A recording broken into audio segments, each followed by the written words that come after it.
La cérémonie qui nous réunit ce matin revêt donc une grande importance. Elle concrétise la volonté du gouvernement sénégalais d'apporter une réponse à la problématique de l'insuffisance de la qualification professionnelle de nos jeunes qui passent nécessairement par la formation des formateurs. Dès son accession à la magistrature suprême, le président Macky Sall a clairement défini sa vision du secteur de la formation professionnelle qui consiste à arrimer les formations aux besoins de l'économie nationale. C'est ainsi que le plan Sénégal émergent, cadre harmonisé de toutes nos politiques publiques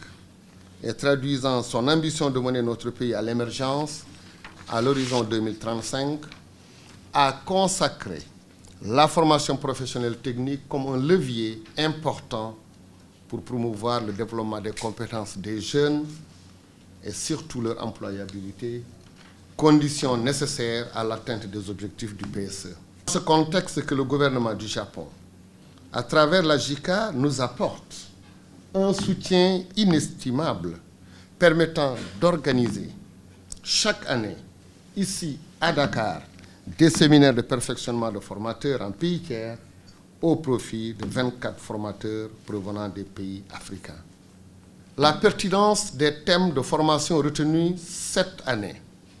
à savoir la maintenance mécanique et la réalisation de matériel didactique pour la programmation des microcontrôleurs,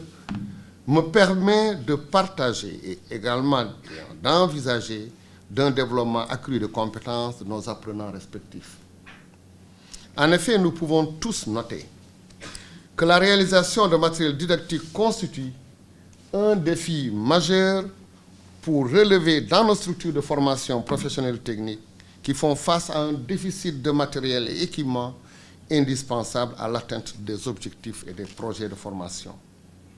C'est à ce titre que la formation des formateurs constitue alors une orientation majeure et devrait ainsi bénéficier d'un soutien considérable de tous les départements en charge de la formation professionnelle technique au niveau de tous nos pays africains. La mise en œuvre des missions de formation adaptées aux réalités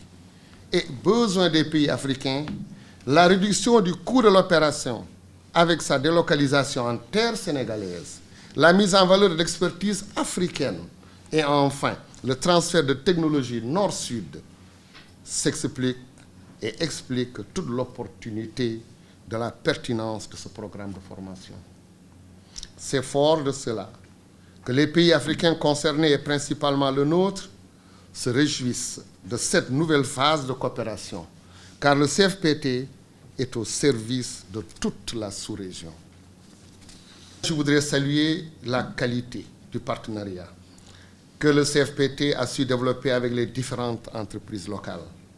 qui ne cessent d'apporter aux structures de formation et de développement un appui appréciable dans la mise en œuvre des projets de formation. En regardant les thèmes de cette année, en parlant de maintenance mécanique,